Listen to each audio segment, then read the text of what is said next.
Eu queria te convidar a abrir a tua Bíblia em 2 Timóteo. Segunda carta de Paulo a Timóteo. Amém? Como diz o meu amigo pastor Juscelio, é carta, não é livro. Se chamar carta de livro, todo mundo fica, os teólogos ficam bravos. Se chamar livro de cartas, também ficam bravos. Segunda carta de Paulo a Timóteo, no capítulo 3. Diz o seguinte: sabe, entretanto, disto, nos últimos dias sobrevirão tempos terríveis.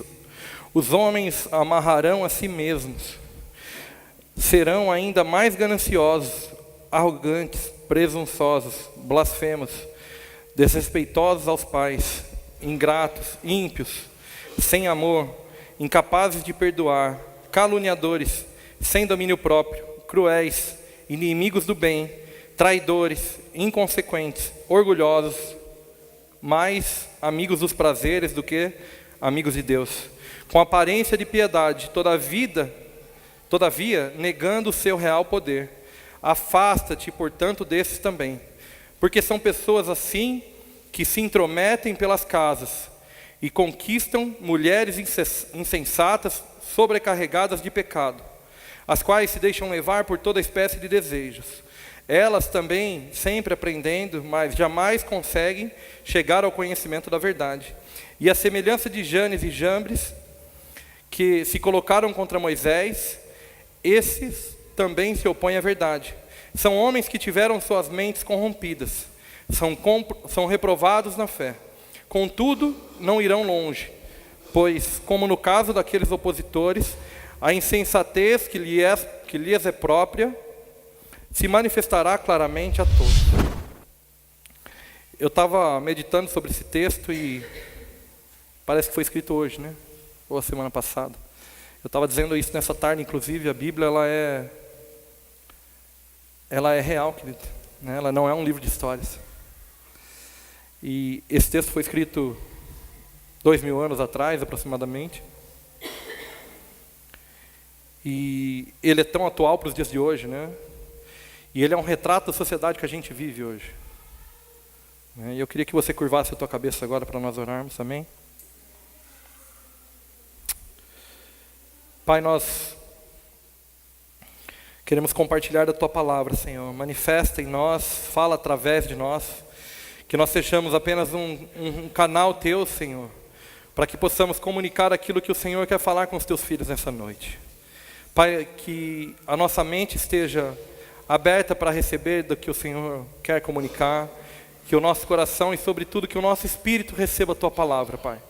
Que nós possamos ser tocados no espírito pela tua palavra e que ela venha trazer, Senhor, mais do que confronto, mais do que, Senhor, um confronto para as nossas vidas, que ela venha trazer transformação, que ela venha trazer, Senhor, uma aplicação e uma mudança, uma conversão nas nossas atitudes, Senhor. Em nome de Jesus Cristo. Em nome de Jesus. Amém, queridos? Eu estava lendo esse texto e eu queria chamar para um aspecto que talvez fique meio subentendido e a gente não dá tanta importância, porque quando nós lemos esse texto, nós já pensamos logo nas pessoas que hoje não são ou não estão convertidas, não conhecem a Jesus, né? Agora, a tristeza da meditação nesse texto para mim foi de que hoje dentro da casa do Senhor, hoje dentro da igreja, né? Hoje dentro do povo que se diz cristão, que conhece a Cristo, hoje dentro daqueles que foram batizados nas águas, né? Daqueles que se rotulam evangélicos, que eu particularmente hoje, não gosto desse rótulo porque ele está bastante, né, denegrido ou bastante usurpado.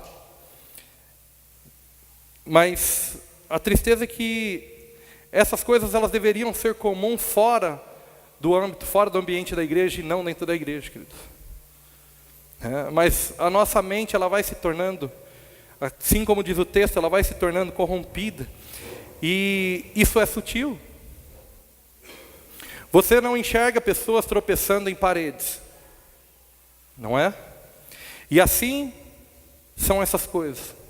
Elas vão minando o nosso coração, elas vão minando esses sentimentos, essas atitudes, essas características, que não são características próprias de um filho de Deus, mas são características próprias, né, de alguém que está perdido, de alguém que está corrompido, de alguém que está contra os filhos de Deus. Essas características, elas vão tomando posse de nós, que já tivemos um encontro com Deus, que muitas vezes queimamos, que tivemos uma chama acesa dentro de nós, nos convertemos realmente, ou tivemos um encontro com Cristo, entregamos as nossas vidas para Ele, né? E num momento de entrega, num momento de primeiro amor, a gente tem realmente uma conversão e muda as nossas atitudes, mas, queridos, isso é algo constante e diário. Se nós não prestarmos atenção no nosso dia a dia, essas coisas elas vão minando a nossa vida e elas vão entrando. Elas vão se infiltrando dentro do teu coração, dentro da tua mente. Ela vai transformando a tua caminhada de um cristão, na tua caminhada de um cristão muitas vezes secularizado.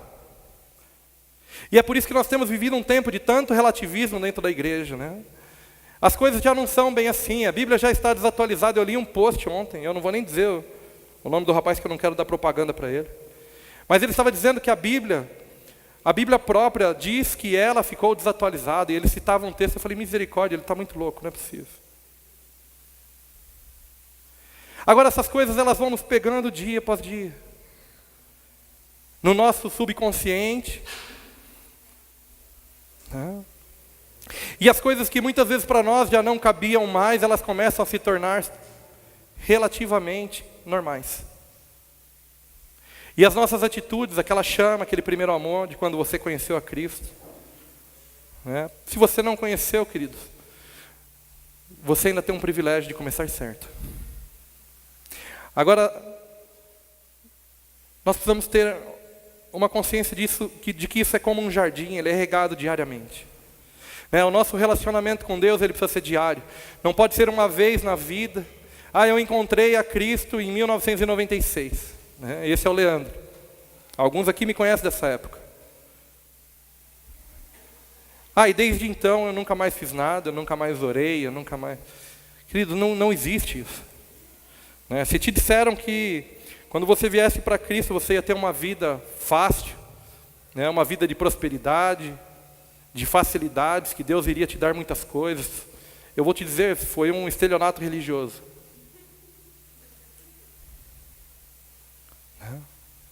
Não tem facilidade, querido.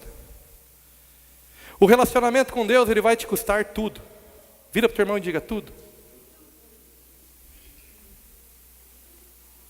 Eu queria te dizer e te dar uma boa notícia. Quando você entrega a tua vida ao Senhor e começa a caminhar com Ele, você perdeu a tua, querido. Isso quem diz é a Bíblia, através de Jesus Cristo. O Senhor Jesus, Ele nos diz que para que nós vivêssemos, nós precisaríamos morrer. De que para que nós ganhássemos, nós precisaríamos perder. Agora, isso precisa deixar de ser apenas um versículo aprendido, uma palavra batida, ou, de repente, a gente está com a mente tão cauterizada que vai começar a acreditar que isso é um dito popular. Daqui a pouco vai virar uma expressão popular, e não é, querido. É uma verdade de Deus para a tua vida que precisa ser aplicada em você. As palavras do Senhor, os versículos, os ensinamentos da Bíblia são para ser vividos. Nós precisamos ser a diferença, queridos. Sabe, eu estava dizendo esses dias, nós cobramos tantas coisas dos nossos governantes, que é o nosso papel. Sabe, suprir o próximo, a viúva, o necessitado, né? Ir atrás do órfão. Queridos, isso não é papel do governo, da prefeitura, do Estado. Não é papel do presidente Temer. Isso é papel da igreja. Agora, nós temos uma facilidade em delegar as coisas que nós deveríamos estar fazendo. E muitas vezes até cobramos por isso. Agora, nós precisamos despertar para isso, para que nós possamos viver um evangelho real, genuíno. Querido, isso precisa ser vivido dentro de você. A palavra do Senhor precisa se tornar verdade em você a ponto de mudar os teus passos, a ponto de mudar a tua caminhada, a ponto de te frear muitas vezes, a ponto de te impedir de fazer determinadas coisas que você faz hoje. Sabe, em Romanos 14, no capítulo 14, versículo 12, diz que então, né, no grande e terrível dia do Senhor, cada um prestará contas de si mesmo. Sabe, eu fico imaginando quais vão ser as alegações desse dia. Porque, assim, eu não quero te trazer peso, mas mais do que as desculpas que muitas vezes você arruma para falar para o teu cônjuge, para falar para os teus pais, para falar para os teus pastores, mais do que as desculpas que muitas vezes você arruma para falar para os outros, para justificar as suas atitudes. São pior do que elas, querido. São as palavras que você arruma, ou as desculpas que você arruma, para justificar os erros em você mesmo. Porque se nós conseguirmos trazer desculpas para a nossa própria vida, nós vamos viver uma vida de engano e nós não vamos compreender aquilo que nós temos vivido. E talvez nós vamos chegar para prestar contas enganados. Porque eu vou dizer uma coisa, se você tem alguns erros que você reconhece, e você diz assim, não, eu vou viver assim mesmo, e chegar lá no dia, eu ponho na mesa e o Senhor pesa. Aí ele vai ver se para ele era relevante isso ou não. Cara, eu vou dizer, olha, que posicionamento corajoso. Mas o pior, queridos, são os nossos erros encobertos que muitas vezes não nos deixam viver uma vida cristã. Porque nós damos essas desculpas para nós mesmos, e aí, essas coisas que nós lemos aqui, todos esses sentimentos, né? Olha, gananciosos, arrogantes, presunçosos, blasfemos, desrespeitosos aos pais, ingratos, ímpios, sem amor. Queridos, essas coisas começam a ser relativizadas e elas começam a entrar em nós. Porque de repente já não é bem assim. Ah, não é que eu sou sem amor. Você compreende o que eu estou dizendo? Nós começamos a arrumar desculpas para nós mesmos. Eu não estou falando de você, eu estou falando de mim também. E aí eu vou dizer assim, não é que eu não sou sem amor. É que também, aquele cara é terrível. Eu não vou ajudar aquele não, sabe por quê? Porque ele é forte, ele podia estar trabalhando, Mas a Bíblia me diz assim ao mesmo tempo, dá a quem pede, não diz dá a quem merece. Você entende como é complicado? Só que nós começamos a arrumar desculpas para avalizar os nossos pensamentos, para avalizar aquilo que nós queremos expressar ou aquilo que nós queremos viver. E aqueles que são bons de desculpa, querido, são ruins de arrependimento. Se nós continuarmos numa vida de desculpa, e eu não estou, de novo, nem dizendo na desculpa para com os outros, eu estou dizendo nas desculpas para com nós mesmos. Se nós não mudarmos as nossas atitudes, se nós não tivermos a nossa mente renovada em Cristo, Romanos 12, 2. E não vos conformeis com esse século, mas transformai-vos pela renovação do vosso entendimento. Querido, você não vai conhecer o céu com a mente antiga. Você não vai conhecer a eternidade em Cristo com uma mente sem renovação, com uma mente mundana, com os pensamentos mundanos, com os pensamentos no seu próprio umbigo, você não verá ao Senhor. É chocante, não é? E muitas vezes nós, falando assim, a gente se choca, e nós podemos ter duas reações ouvindo isso. Ou nós vamos cair, ou vai cair a nossa ficha e nós vamos dizer, não, eu preciso mudar em algo. Essa palavra é para mim. Nós podemos ter três reações, na verdade. Essa é a primeira delas. A segunda é falar assim, cara, o João precisava estar aqui hoje. A palavra é para ele, olha. Não sei como ele não veio. Essa seria a segunda atitude. E a terceira, esse pastor está louco, não sabe nada que ele está falando. Você sempre vai ter as suas escolhas, querido. E as tuas escolhas de hoje serão os teus frutos de amanhã.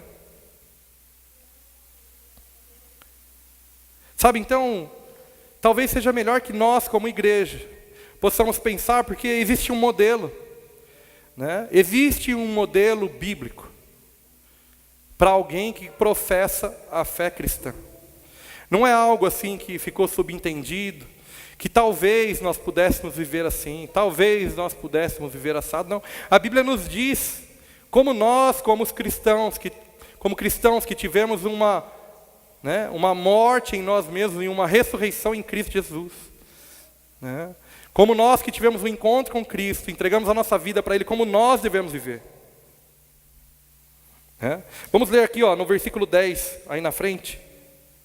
Paulo continua falando para Timóteo e fala o seguinte, fala assim, olha, tu, porém, tens seguido atentamente a minha teologia, procedimento, propósitos, fé, paciência, amor, perseverança. Paulo falando de Timóteo. Observado as minhas perseguições e aflições, que sofri em Antioquia, Icônio e Listra. Quantas perseguições suportei, contudo, de todas o Senhor me livrou. De fato, todas as pessoas que almejam viver piedosamente em Cristo Jesus serão perseguidas. Vira para o teu irmão e fala, perseguido. Todavia, os perversos e impostores andarão de mal a pior, enganando e sendo enganados. Enganando e sendo enganados. Tu, no entanto, permanece no ensino que recebeste, e sobre o qual tens plena convicção, sabendo perfeitamente de quem o tem aprendido. Porque desde a infância sabe as sagradas letras, que têm o poder de fazer-te sábio para a salvação, por intermédio da fé em Cristo Jesus. Toda a Escritura é inspirada por Deus, e proveitosa para ministrar a verdade, para repreender o mal, para corrigir os erros e para ensinar a maneira certa de viver. Para que serve a Escritura? Para ensinar a maneira certa de viver. A fim de que todo homem de Deus tenha capacidade e pleno preparo para realizar todas as boas ações. Querido, na verdade assim, numa vida cristã, você precisa ser treinado na palavra do Senhor. Todas as coisas que você precisa viver, todas as coisas que você precisa colocar dentro de você para que sejam externadas, para que possam externar as características de Cristo, para que você possa ser conhecido. Não quando você dizer, olha, eu vou na igreja tal, eu faço não sei o quê. Não. Com as tuas atitudes, quando as pessoas te olharem e dizer, peraí, ele é diferente. O que é que ele tem de diferente? Sabe, e essas características de Cristo, elas estão todas relatadas aqui. Agora, é como um treinamento. Semana passada eu estava lendo um texto do fundador da academia Biorritmo, que é a mesma que fundou também aquela... É Smart, essa Smart Fit. Ele fundou essa academia também. E ele estava dizendo assim, você quer uma receita para você engordar? Caminhe 40 minutos a 1 hora na esteira todo dia. E esse era o texto da reportagem, até por isso que eu fui ler. Eu falei, o que esse cara está dizendo? Se eu caminhar 40 minutos, 1 hora todo dia, eu vou engordar. Ele falou, a forma mais eficaz de você engordar é você caminhar 40 minutos a 1 hora todos os dias. Aí eu falei, tem alguma coisa, tem alguma pegadinha nesse texto, e fui ler. E aí ele justificava, queridos. E ele dizia assim, a pessoa que caminha 40 minutos a 1 hora por dia, ela vai ter um gasto calórico de aproximadamente 200 calorias só. Mas ela vai sentir mais fome. E ela vai achar que porque ela caminhou os 40 minutos, ela vai estar liberada para comer aquilo que ela quiser. E eu falei, uau, tem sentido. Faz sentido. Agora, queridos, quando eu estava lendo isso, no exato instante em que eu estava lendo esse texto, o Senhor disse assim para mim, e assim são os crentes. Porque eles vão 2 vezes por semana na igreja, eles acham que eles podem fazer qualquer outra coisa, que o pecado deles já está justificado.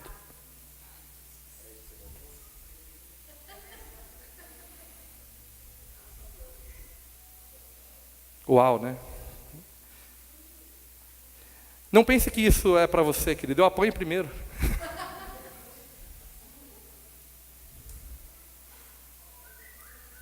Eu apanho primeiro. E o Senhor me disse, olha, os crentes se enganam. Porque eles têm uma hora diante da minha presença, às vezes, com essas palavras. Às vezes. Eles acham que podem fazer as coisas que eles bem entendem. E queridos, eu estava meditando sobre isso porque nós temos uma facilidade em... Obrigado, Mani. Nós temos uma facilidade em justificar os nossos erros em cima da graça do Senhor Jesus Cristo. E é impressionante como quebra-cabeça de Deus não falta peça nunca.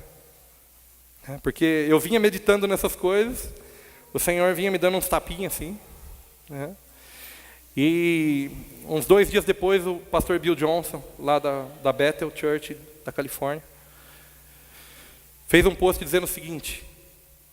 Ele falou, olha, a misericórdia do Senhor Jesus Cristo para com a mulher samaritana trouxe salvação para ela. Mas a graça tornou ela uma pregadora. É engraçado porque as pessoas elas têm facilidade em reivindicar a graça de Deus para si próprias, para si próprio. Ah não, peraí, isso aí era na época da lei. Agora nós estamos vendo na graça, e realmente, querido, nós vemos por graça e por misericórdia. Você tem total razão.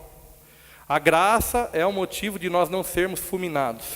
A graça é o motivo de nós estarmos aqui agora, imperfeito, homem,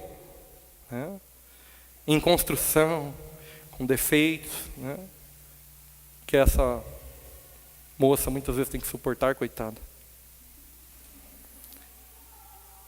Mas a graça é o motivo de nós estarmos aqui hoje.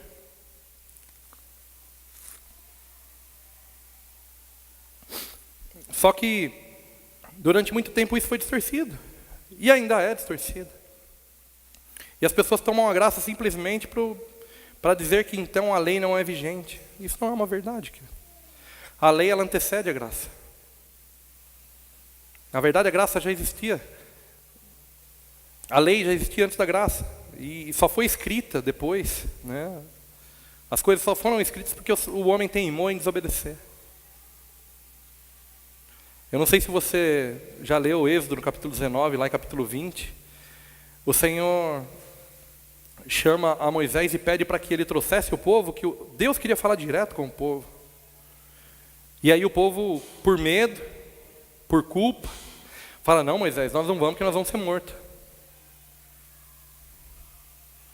E aí então o que acontece? Aí Deus fala, então sobe Moisés. E aí Deus dá as leis, e Moisés escreve nas tábuas. Não era o plano A, querido, colocar a lei. O plano A de Deus sempre foi para com você o relacionamento. A nossa vida cristã ela não pode ser baseada no pode ou não pode. Ela tem que ser baseada no devo ou não devo. Tem propósito ou não tem propósito.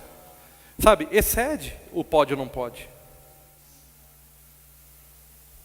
Nós precisamos ser despertados para isso.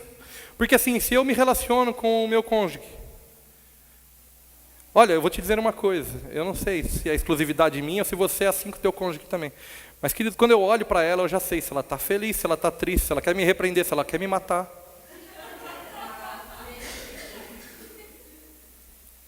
Talvez isso não aconteça na sua casa. Não é? E por que é isso? Por relacionamento.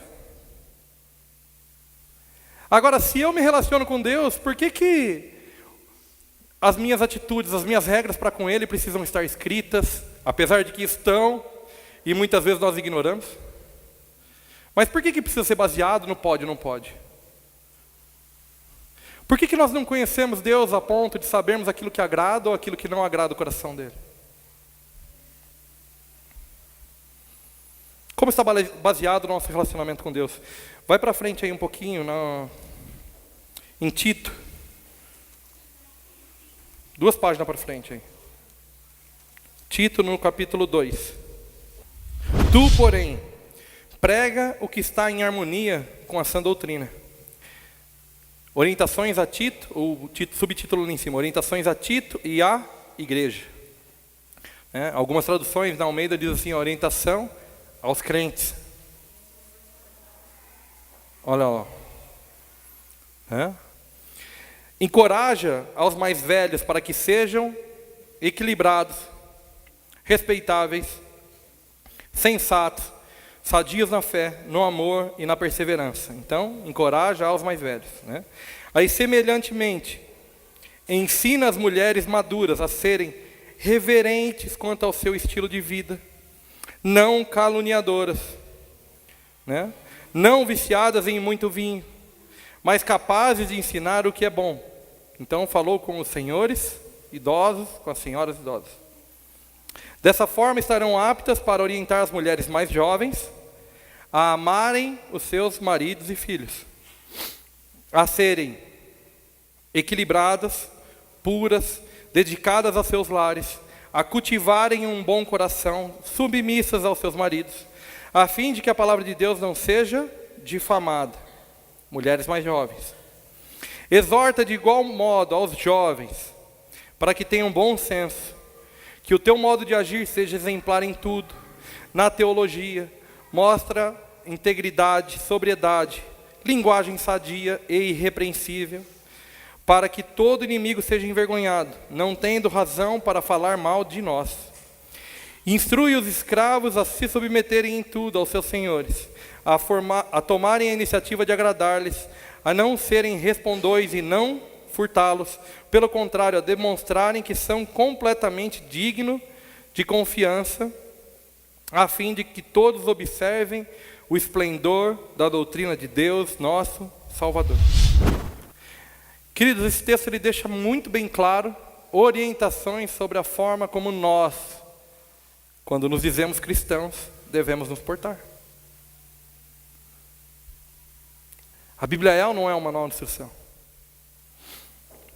Então não é algo que fica subentendido, será que eu devo, será que eu não devo? Não, nós vamos cumprir isso. Assim como se nós formos lá, aqui no capítulo 3, depois, e vermos quais são os deveres do diácono, e assim as outras orientações em 1 Timóteo também, do presbítero, como deve ser o presbítero da igreja. Sabe, existe um modelo que Deus deixou desenhado para nós, queridos. Sabe, não dá para nós vivermos assim de, eu não entendo que seja assim. Eu tenho uma revelação própria a respeito desse texto. Não, olha, a Bíblia não dá para ser parcial, senão não é um evangelho de Cristo, é um evangelho meu.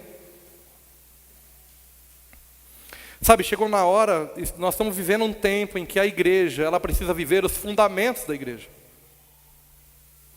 Parecem coisas bobas, Mas se nós realmente conseguíssemos viver isso, se as mulheres, por exemplo, fossem submissas, cultivassem um bom coração, dedicadas aos seus lares, equilibradas, se os maridos fossem amorosos, Cadê? Exemplar em tudo, que mostrasse integridade, sobriedade, uma linguagem sadia e irrepreensível.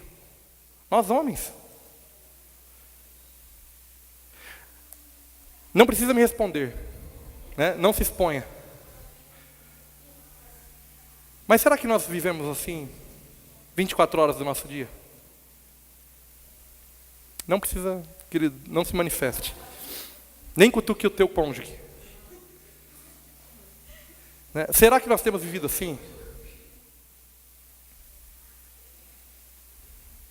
Sabe por quê? Porque daí, olha como é conflitante. Porque daí a gente começa a viver, no nosso linguajar moderno, começamos a viver os nossos perrengues. Sim ou não?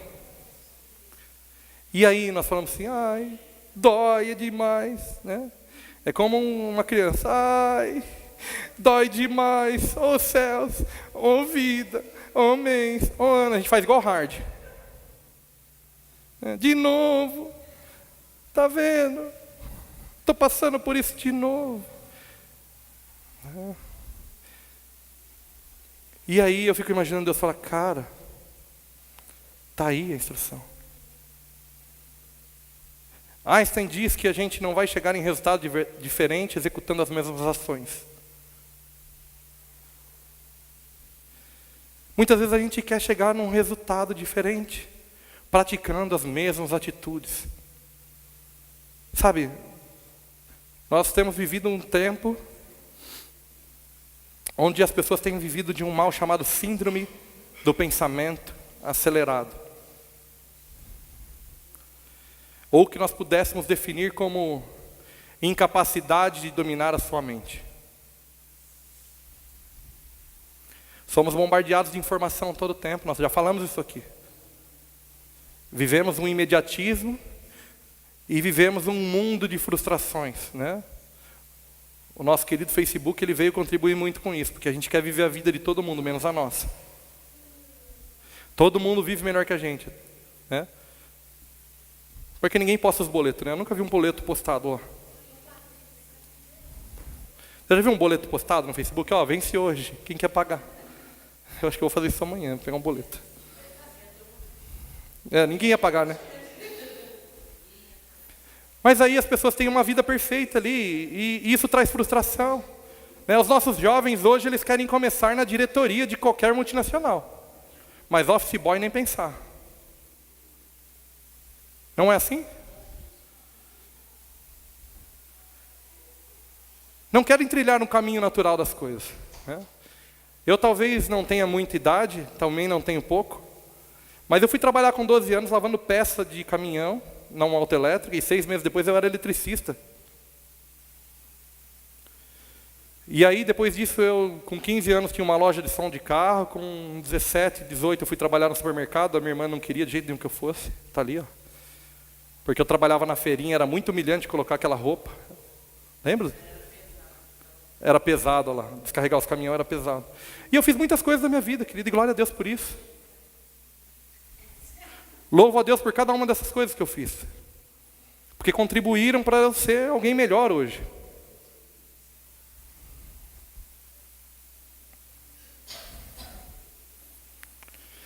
Agora não, nós vivemos uma geração hoje que quer começar do topo, né? Só tem cacique, não tem índio.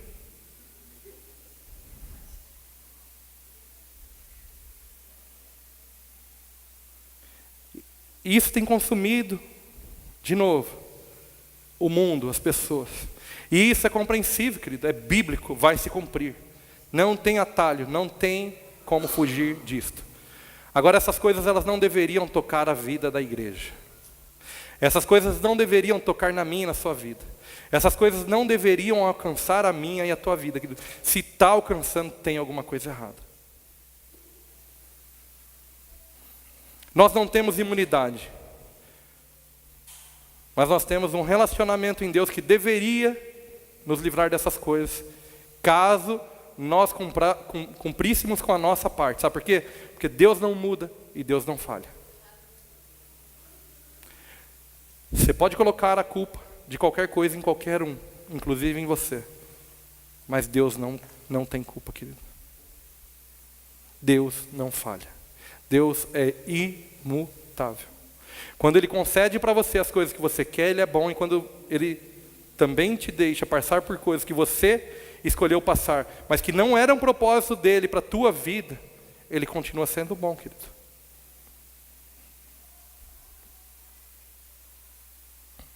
Então nós precisamos renovar a nossa mente e começar a viver como cristãos genuínos. Sabe, a gente tem que parar de ser uma cópia da feirinha da madrugada. O nosso relacionamento com Deus tem que extrapolar essa 1h30 por semana, essas 3 horas por semana. Sabe, na verdade, isso deveria ser só o nosso tempo de manifestar um culto ao Senhor. Mas o nosso relacionamento com Ele tem que ser constante, querido. Nós precisamos viver de um tempo de habitação da presença do Senhor. E para isso você vai precisar vencer a você mesmo. Quem quiser vir após mim, negue-se a si mesmo, tome a sua cruz e siga-me. Quem quiser, disse Jesus. Você precisa querer. Eu não posso fazer isso por você. E quer saber o pior, assim, né? Eu posso te aconselhar, né? Nós podemos ter tempo de aconselhamento. Você pode se aconselhar com 30, 40, 50 pessoas. Ainda assim, se você não resolver mudar, você não vai conseguir mudar. Nós devemos sim, como irmãos, nos amarmos uns aos outros, nos protegermos, zelarmos uns aos outros. A tua dor precisa ser a minha dor, como família, como igreja, como congregação. Nós precisamos partilhar, e assim como diz em Atos 4:32, nós precisamos ter tudo em comum. Mas as atitudes que vão trazer mudança para a tua vida só podem ser iniciadas ou startadas por você mesmo. Não pode ser iniciado nem startado por ninguém, querido. Nem por Deus. Porque Ele respeita o teu livre-arbítrio. Então nós somos chamados a vivermos um tempo de um evangelho que muda os nossos passos, que muda os nossos pés, que nos traz de volta para o caminho.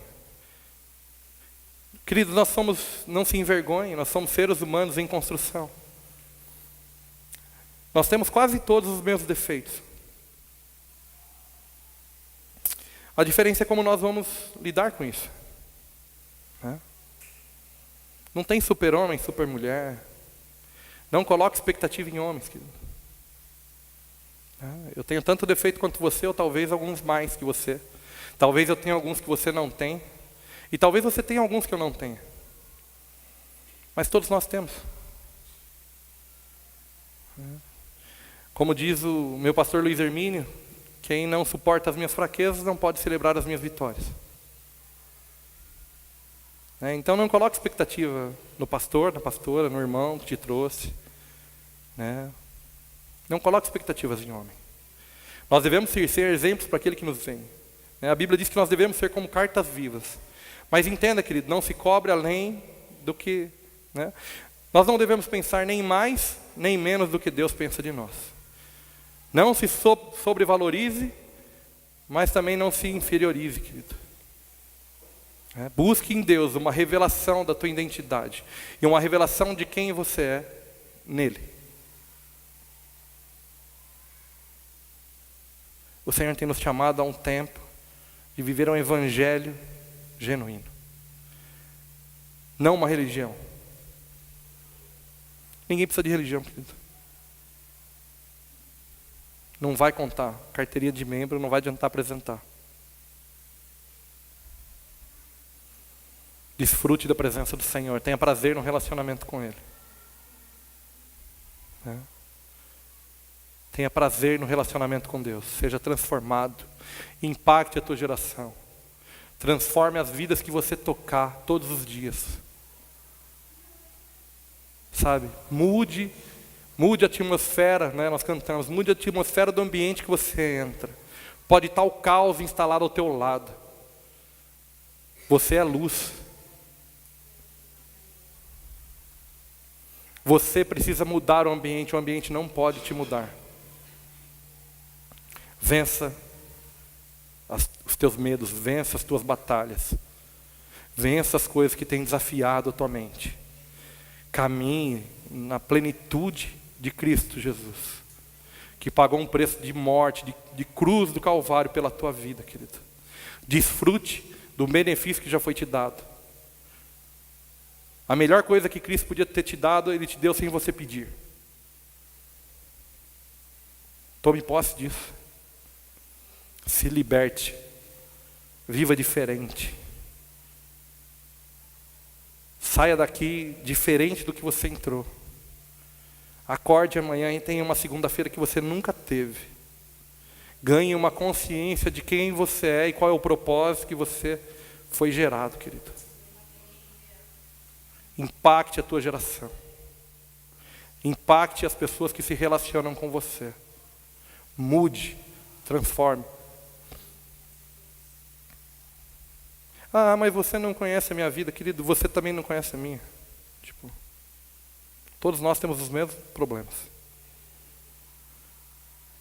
Sabe aquele irmãozinho que é treinador de caráter? Que treina o nosso caráter dia após dia? Às vezes no nosso trabalho, às vezes na nossa família. Sabe? Quando essa pessoa chegar do teu lado, olha para ele e fala: ô treinador, chegou? Você realmente veio me tornar uma pessoa melhor hoje? Encare assim. Não encare com indisposição. Chega e fala, ô, seja bem-vindo, querido. O que nós vamos melhorar hoje?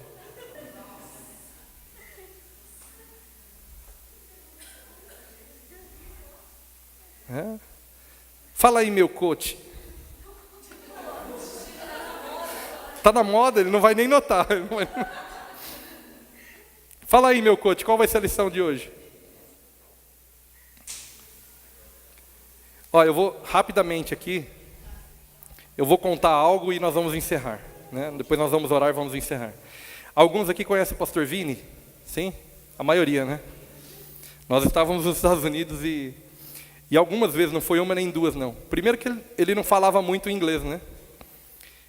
Mas era interessante que às vezes a gente chegava assim, 5 para as 11, o lugar para fechar no restaurante, a garçonete já olhava lá de cima. Tipo, 6 crianças entrando e 4 adultos. A mulher da porta olhava e falava, mesa para quanto? Falava para 10, ela fazia assim. Aí já vinha, naquela boa vontade de atender, né? E via cavalar assim, que eu olhava e falava, nossa, vamos para outro lugar, né? Algumas vezes eu pensei assim, vamos para outro lugar. Outras eu falei assim, cara, eu não vou dar R$1 de gorjeta para essa mulher. $1, né? É. Aí eu olhava assim pro Vini e falava, cara, você viu? Aí ele fazia assim, eu não entendi muito do que ela falou, mas eu vi, ela tá meio brava, né? Aí quando a mulher voltava com os pratos, ele fazia assim, ele falava, não, mas calma, Leandro, um sorrisinho muda tudo. Aí quando a mulher vinha com o prato dele assim, ele pegava o prato e ele fazia assim, oh, thank you. Aí eu olhava assim, eu falava, cara, ela está maltratando a gente, isso não é, isso é falsidade. Ele falava assim, não, nós vamos mudar ela. Cara, quando a mulher vinha trazer a conta, estava assim já. Do sorrisinho que ela tinha ganhado. E para mim foi um aprendizado. Porque talvez se eu tivesse tratado ela de uma maneira rude, eu não teria mudado, com certeza eu não teria mudado ela para um sorriso, eu teria tornado ela mais rude ainda. Sem contar que a comida ia vir zoada, né? Mas você entende que você tem o poder de transformar? Amém?